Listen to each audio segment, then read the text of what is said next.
Bonjour à tous et bienvenue dans cette deuxième vidéo dédiée au photovoltaïque et plus particulièrement à l'autoconsommation. Alors, est-ce que ce type d'installation est rentable? Je dresse aujourd'hui le bilan depuis son installation le 26 décembre 2020, donc à peu près 7 mois de fonctionnement. Si vous désirez vous tenir informé sur la rentabilité de ce type d'installation ou simplement comparer votre propre production, je vous invite à vous abonner à ma chaîne en cliquant sur s'abonner juste en dessous de la vidéo. Alors c'est gratuit et ça m'encourage en fait à produire d'autres contenus vidéo par la suite. Merci à vous. Donc petit rappel sur mon installation photovoltaïque, donc elle est donc au sol. La puissance installée 2250 watts, la puissance par panneau de 375 watts. Je l'ai idéalement orienté plein sud avec une inclinaison à 35 degrés. J'ai fait un compromis entre l'inclinaison en hiver qui devrait être à peu près de 60 degrés et en été d'à peu près une vingtaine de degrés. J'ai en gros coupé la poire en deux et j'ai installé, donc incliné mon installation à 35 degrés. Au niveau des choix des produits, petit rappel pour ceux qui n'auraient pas vu ma première vidéo concernant le choix que j'ai fait sur la puissance installée et les produits. Donc je travaille avec des panneaux SunPower, les micro-onduleurs IQ7X. Le tout est installé sur des équerres en aluminium réglables. J'ai choisi ce type d'installation un peu plus onéreuse qu'une installation fait maison en bois. Le bois, si on ne le traite pas, au bout de quelques années, pourrit et on est bon pour tout changer. Donc j'ai préféré investir un petit peu plus et choisir donc des équerres en aluminium. Au niveau dans le temps, je pense que j'ai pas forcément fait le mauvais choix. Enfin, ça me regarde, ça c'est mon point de vue. D'autres n'auront pas forcément le même. Et ensuite donc le tout est surveillé et piloté par donc la passerelle Envoy S qui me permet donc de mesurer la production et la consommation de mon installation. Alors point de vue météo, donc la dernière vidéo datée du mois d'avril, donc point de vue météo au mois de mai, comme vous pouvez le voir, ça a été pas trop terrible. Seulement 10 jours de soleil avec partiellement nuageux. Le reste du temps, c'était un temps vraiment très maussade. Vous le voyez ici avec les précipitations. Le mois de mai était vraiment pas top du tout. Vous verrez que ça a un impact direct sur nos installations, et notamment sur la mienne au mois de mai. De la même manière au mois de juin, le mois de juin était encore pire au niveau précipitation. Vous pouvez le voir ici sur le graphe. Un petit peu plus ensoleillé, il y avait 10 jours d'ensoleillement au mois de mai, on arrive à 16 jours soleil et partiellement nuageux. Alors vous verrez pareil, le mois de juin, ça n'était pas très top au niveau production. Vous allez voir ici avec justement le bilan donc depuis le début de l'année. Donc le mois de mai avec une production de 108 kW. Le mois de juin avec une production de 100 kW seulement. Donc vous voyez, le mois de juin j'ai même produit un petit peu moins que le mois de mai. Et regardez bien ici, le mois d'avril était plutôt pas mal avec 142 kW produits. Le mois de juillet n'étant pas encore terminé, donc il me reste quelques kilowatts à produire, mais vous voyez que je vais me rapprocher à quelque chose près du mois d'avril. Et vous verrez que j'ai trouvé une petite astuce justement pour produire un peu plus et optimiser mon installation. Car effectivement, on ne peut pas dire que le mois de juillet soit beaucoup mieux que le mois de mai ou de juin actuellement. Et je pense que c'est un petit peu général sur toute la France. Donc si on fait un petit bilan, ça me fait donc 890 kW produits sur 210 jours, ce qui fait une moyenne de 4,2 kW par jour. Ce qui fait un retour d'investissement à ce jour de 160,20 €. hein, pour être général. Et si on continue à ce rythme sur une année, ça me ferait un retour sur investissement de 275 €.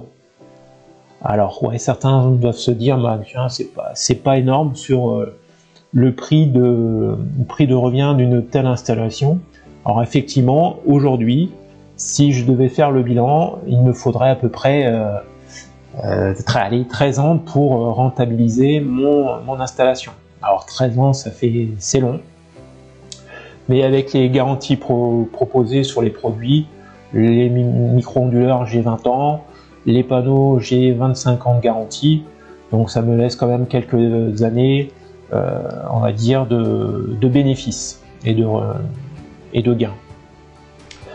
Donc j'ai réfléchi, j'ai consulté pas mal le forum justement, forum sur les photovoltaïques, et j'ai trouvé une petite astuce momentanée, car je souhaite après par la suite automatiser tout ça, pour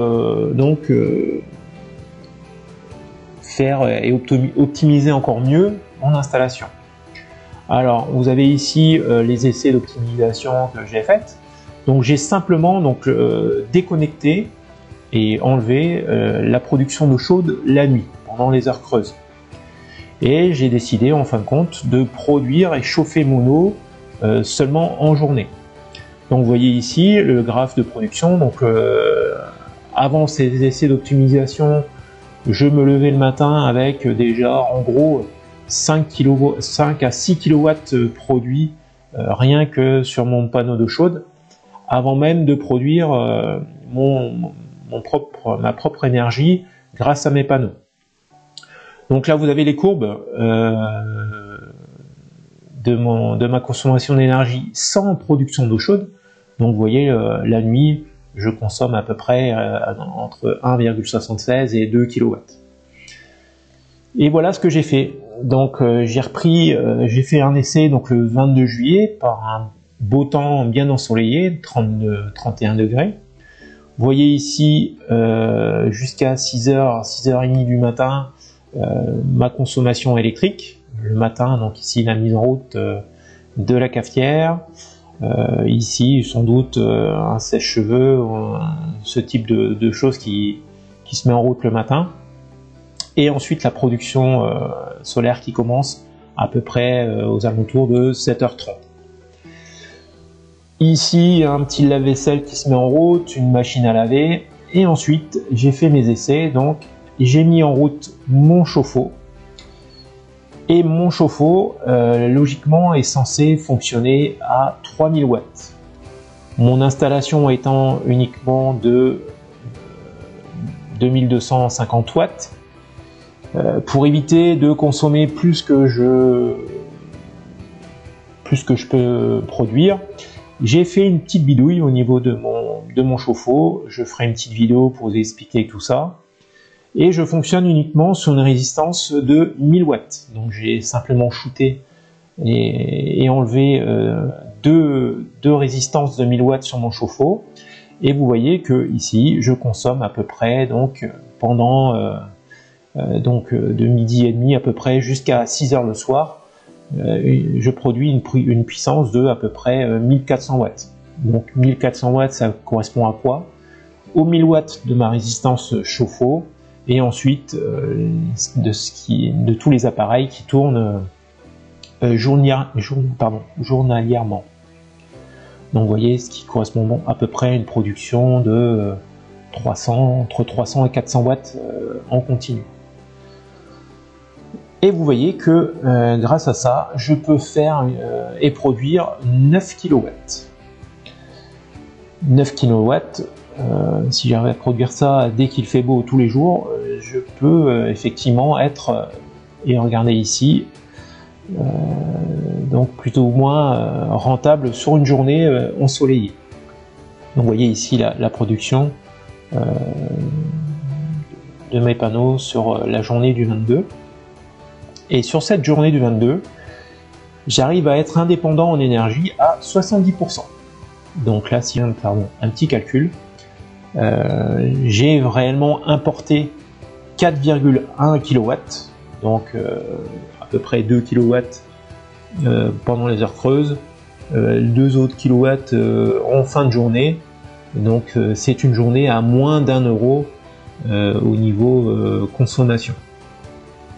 Donc vous voyez, 1 € sur un mois. Si on arrivait à faire ça tout le temps, je pourrais avoir éventuellement une facture d'électricité à 30 € par mois pendant les mois d'été. Et ça seulement s'il fait beau. Mais vous voyez comme quoi une installation est soumise aux aléas climatiques. Donc on ne peut pas vraiment déterminer avec précision combien on va avoir de factures à la fin de chaque mois. Mais bon, ces essais sont plutôt concluants et je pense que je vais m'orienter vers un petit montage avec je vais déconnecter les heures creuses de mon Linky et je viens d'acheter un programmateur hebdomadaire et journalier qui va me permettre donc de toujours conserver mes heures creuses et surtout de pouvoir programmer une plage de production que je pense établir de manière hebdomadaire, c'est-à-dire que je vais faire toujours pareil des essais. Je vais donc programmer cet appareil pour qu'il fonctionne idéalement entre 11h et 16h, 17h au mois d'août. Et ainsi essayer d'augmenter la production de mes panneaux pendant les jours encore bien ensoleillés, je l'espère, du mois d'août. Je ferai la même chose, donc ce que je pense faire, c'est donc programmer ça de manière hebdomadaire, c'est-à-dire que je vais prendre la météo de la semaine. Alors ça rajoute des petites contraintes, mais voilà, je vais donc programmer à la semaine la production de mes panneaux et essayer d'optimiser au maximum mon installation. Et on verra si effectivement ça me fait gagner au niveau financier à la fin de chaque mois. Je pense que oui. Maintenant, je compte faire encore d'autres modifications. Ça, c'est les essais d'optimisation dans un premier temps. J'en ferai d'autres car il faut quand même du temps. Mais je pense faire la même chose et optimiser tout ça en couplant encore un montage Arduino et faire déclencher ma production solaire pendant les heures entre 11h et 17h le soir, seulement si l'ensoleillement est suffisant. Voilà, donc le but est d'optimiser au maximum mon installation. Alors je le fais pas pour gratter, alors effectivement pour gagner un petit peu d'argent, mais c'est plus pour le côté, on va dire, bidouille et programmation que je fais ça, parce que j'aime bien ça. Donc je partagerai tous mes essais et puis mes petites bidouilles dans des futures vidéos. C'est pour ça que je vous invite pour ceux qui le souhaitent et qui aiment bien comme moi, donc bidouiller et faire des petites expériences, tout en respectant bien sûr la sécurité de vos installations.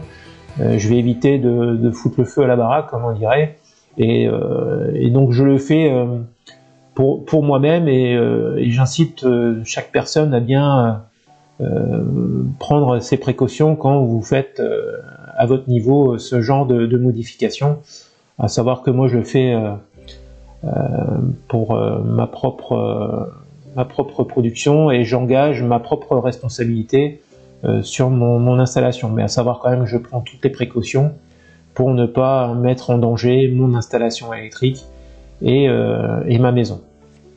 Donc voilà. Donc si vous désirez vous abonner à ma chaîne et suivre les prochains bilans et voir si tout comme moi vous êtes rentable au niveau de vos productions, ou alors si vous êtes encore indécis sur l'investissement que vous voulez faire sur votre future installation et savoir quelle puissance installer, je vous invite à vous abonner à ma chaîne. Je ferai un prochain bilan donc à la fin de l'année, le 26 décembre, pile poil au bout des 1 an de production. Ça vous donnera en gros, et moi-même, combien j'aurais eu comme retour sur investissement au bout d'une année de production, et ceci en mettant en place mon petit essai d'optimisation et voir justement si dans le temps je vais pas continuer justement à améliorer ma petite installation en faisant des modifications justement pour optimiser encore mieux mon installation. Voilà. J'espère que cette vidéo vous aura plu, vous aura peut-être informé ou donné des idées. Maintenant, si elle vous a pas plu, libre à vous de mettre un petit pouce rouge et de m'indiquer pourquoi. Et puis, si cette vidéo vous a plu, de mettre un petit pouce bleu. Et ceci afin de m'encourager à continuer à mettre donc des contenus vidéo pour la suite. Merci à vous et je vous souhaite une bonne journée et je vous dis à très bientôt pour une prochaine vidéo. Bye bye, à bientôt.